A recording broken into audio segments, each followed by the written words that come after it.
Good afternoon, sir. I would like to thank Dr. Mishra giving a surgeon opportunity to come and discuss case in a physician's community. I'm like a odd one out, but I want to share my experience when we treat a patient. We are a team of a physician surgeon when certainly not like first case, in my case, that we can make a proper diagnosis treatment. This is the case of fever.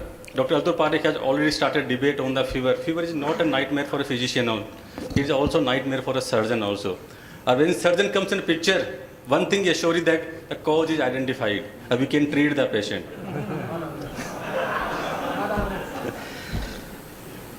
In this patient, I need help of Dr. Hetal Shah. She is intensive Shelby Hospital, and with that, I could manage this patient successfully. Briefly, he is a 70-year male patient, and he had a dysuria for 7 days with a fever and chills. This is the only presenting symptom with us.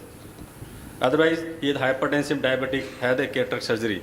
So I think with these presenting symptoms, everyone must be agreeing to thinking of the urinary infection as a cause, first clinical diagnosis. And going on for that, the investigation lines remain the same.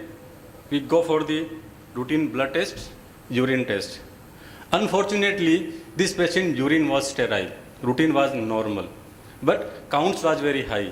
And the counts was gradually, I would say rather daily, it keep on increasing. And that was the concern for the treating physician also. Symptoms are not correlating with the lab investigations. So I think as a panelist also, now as a physician also, you would like to go for further investigation, that is a chest X-ray. And in this case, the chest X-ray was done. And this has showed the left pleural effusion. That I think you must be thinking and now not on the urine, but on the chest as a primary culprit for this patient. So I want to take opinion of the physicians now. Does this chest X-ray looks pathological to make a diagnosis of these patients?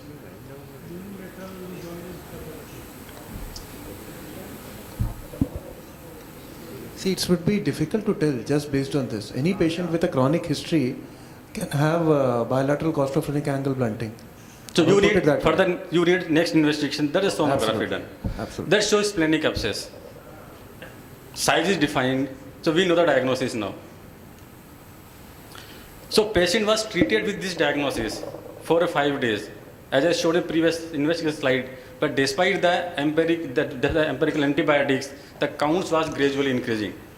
Splenic abscess 5-day treatment means what did you do? Did you give antibiotic for it? Pardon, sir? You gave antibiotic to treat splenic abscess? Yes. He was on antibiotic. This When you diagnose splenic abscess, after that... patient came to me after CT scan. I will come to that. Okay, he was fine. treated by you came picture in later on. Okay, Yes. Thank you. So he was getting antibiotic for that. So despite the antibiotic, I would say higher antibiotic, the piperacillin tazobactam, with this diagnosis, he was not responding. So further investigation was done, that is CT scan. And what we can see here is there is a large abscess with the air. There is splenomegaly, mild splenomegaly, and whole of the spleen is showing the infection.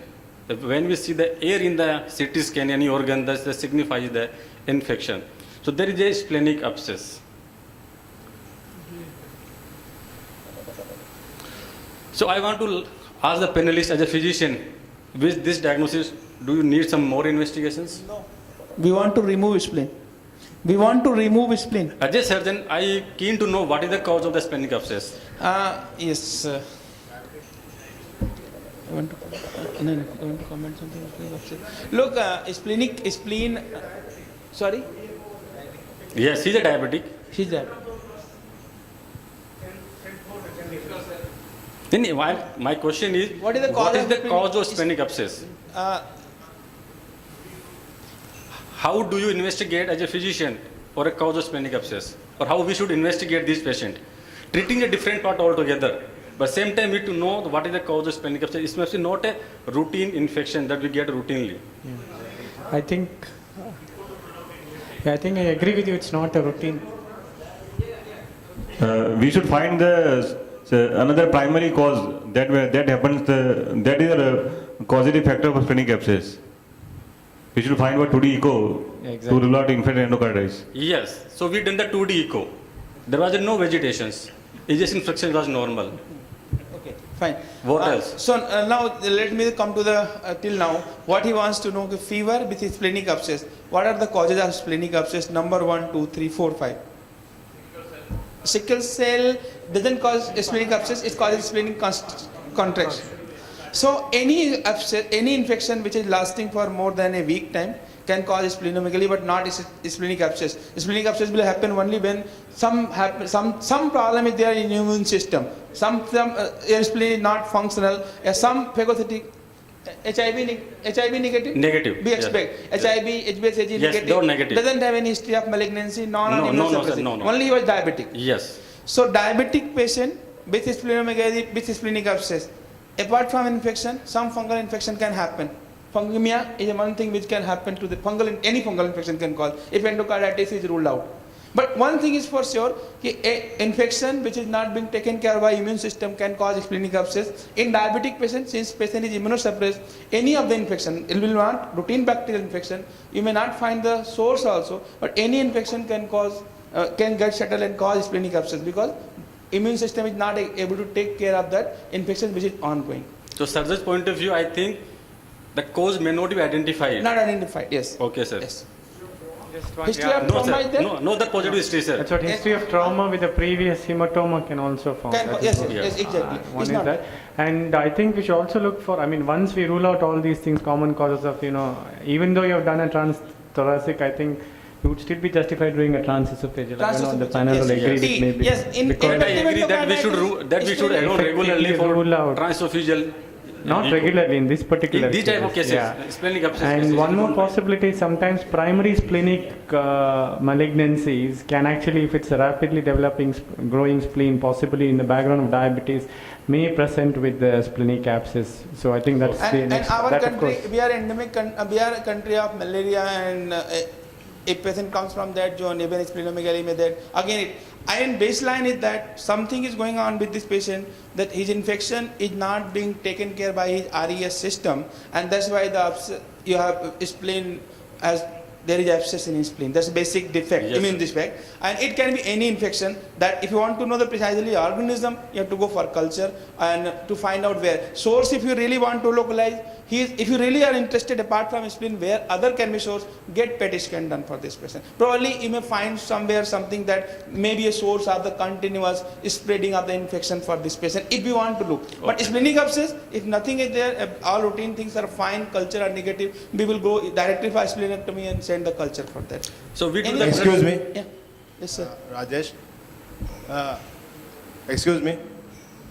See, splenic abscess can be caused by any of the conditions Yes. like typhoid, Yes, paratyphoid, agree, sir. your infection in the kidneys, your urinary infection, even otitis media can lead to splenic abscess. Agreed, sir. Any hematogenous spread of infection from anywhere in the body can lead to splenic. So ideally, he should investigate in detail to find out the primary cause of infection anywhere in the body. So that's what they said. Send for culture, send for all investigation, send for the source. If you are not getting, But in but there this is a- case, he already says that patient had dysuria.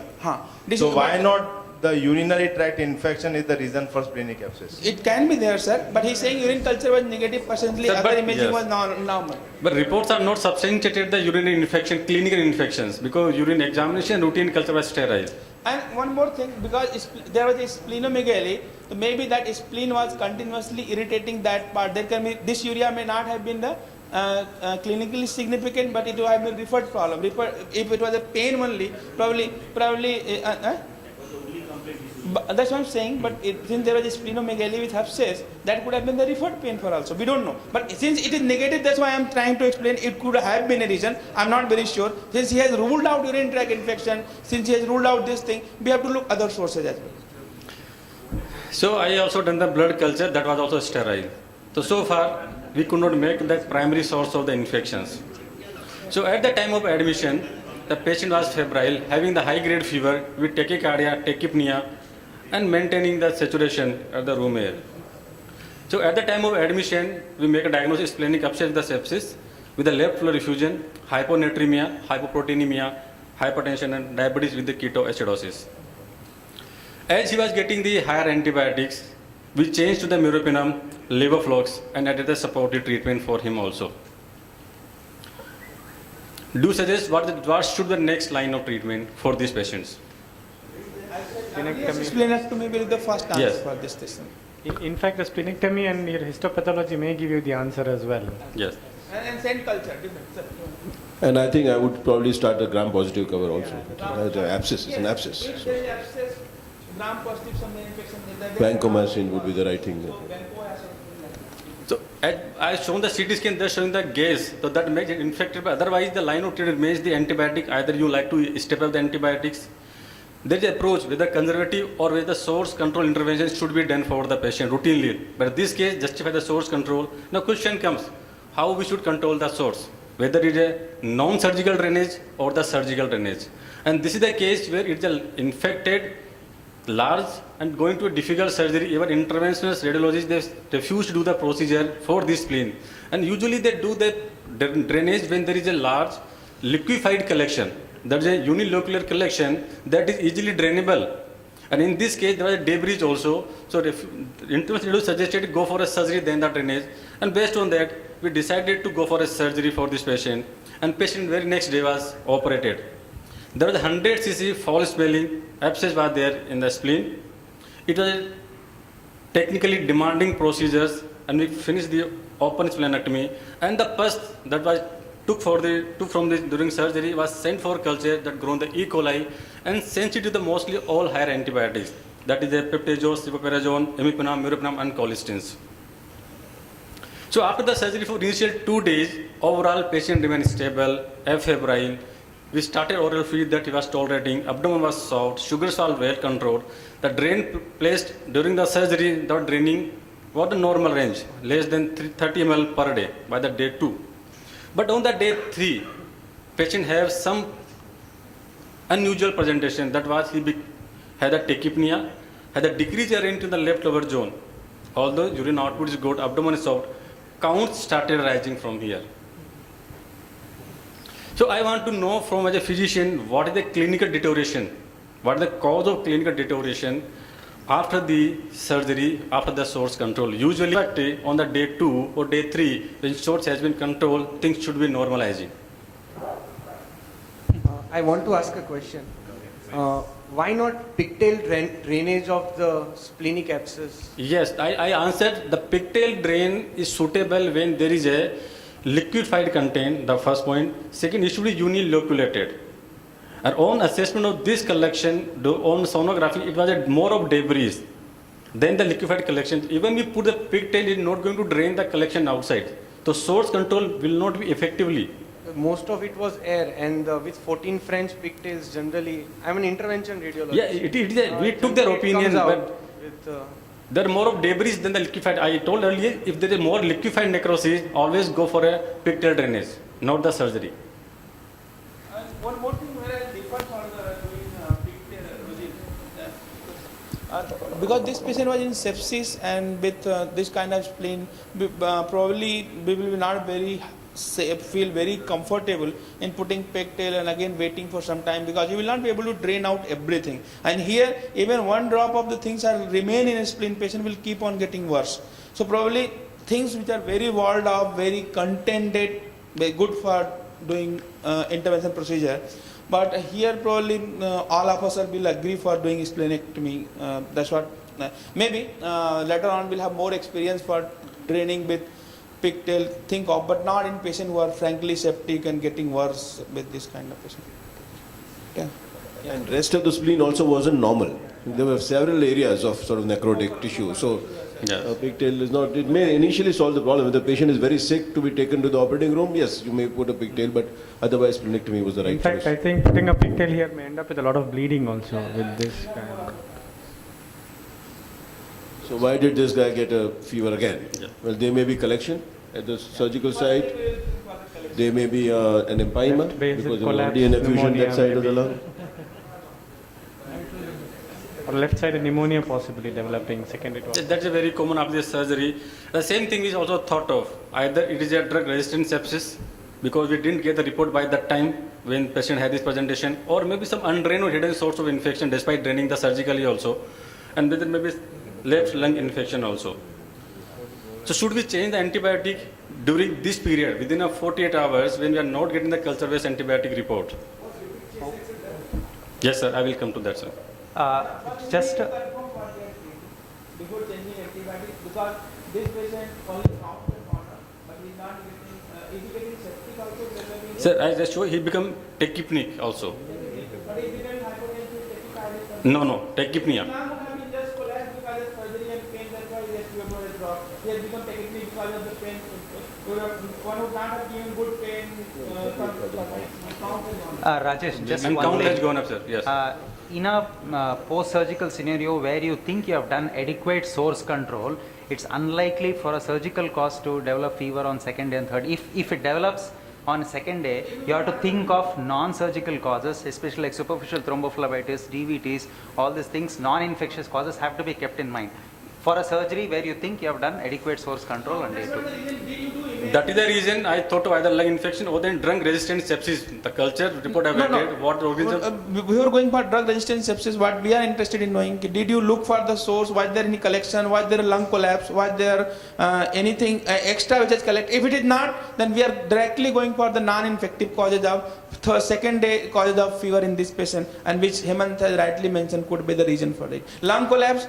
Even lung collapse can cause fever, even the tachypnea, tachycardia can happen because of pain combination with this, DVT, thrombophlebitis, surgical site thrombophlebitis, you have central line, that gets, anything can happen. So did you rule out those things first? In this case, we changed the antibiotics. What we I would did, not- we changed the antibiotics. No, I would have agreed. I would have added colistin because it is probably a hospital-acquired infection. Even if your E. coli was sensitive to all the drugs, maybe there was something else. But I would still rule out collection at the site by doing in whatever either CT scan or ultrasound, because although they remove the spleen, but there may be a collection there. There may be a blood clot there which has got infected, or it may be he already had a pleural effusion and he may have an empyema. So the only extra thing is having re-looked at the abdomen, the only in terms of antimicrobial, the only extra thing I would have thought is antifungals. Probably any patient, like in this scenario, patient developing fever after you open the abdomen, Candida infection is one thing you have to rule out. So antifungals would have been That we also started by this time. Yes. But did you try to rule out the infection? Did you do the imaging around? We did chest X-rays. Unfortunately, I didn't have the picture also. I didn't get the sonography by that time also. And because by the day 3 we got their culture report also, that shows sensitivity to the colistin also. So my intention is like to change the antibiotic, and with that course, patient remained stable for next 4 days. He was eating well, passing the stool, abdominal sound, no respiratory symptom also. On day 9 the problem started.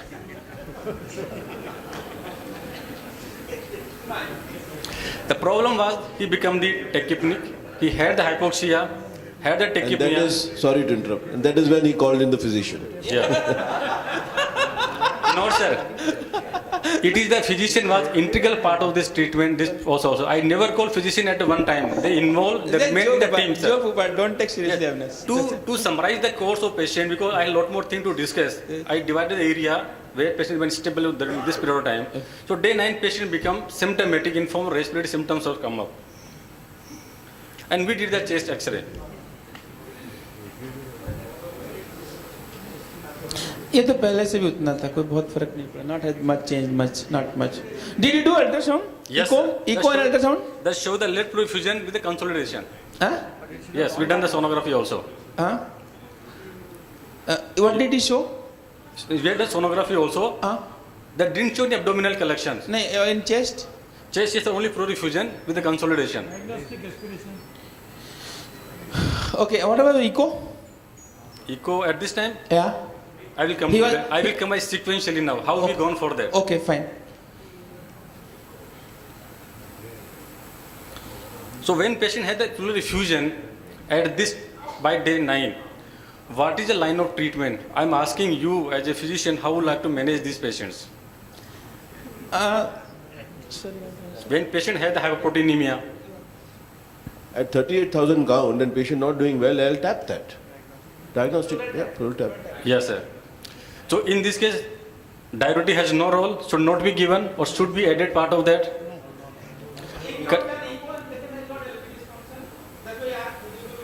I will coming, sir, because I made, so, correction of the hypoproteinemia. I'm sorry, I want to add one more thing. After giving an antibiotic, I'm Dr. Hetal. After changing xylistine, he responded very well. His WBC count comes down to 18,000. And he was very well. At that time, we have ruled out infective endocarditis as well as the other source of infection from anywhere. But everything comes normal.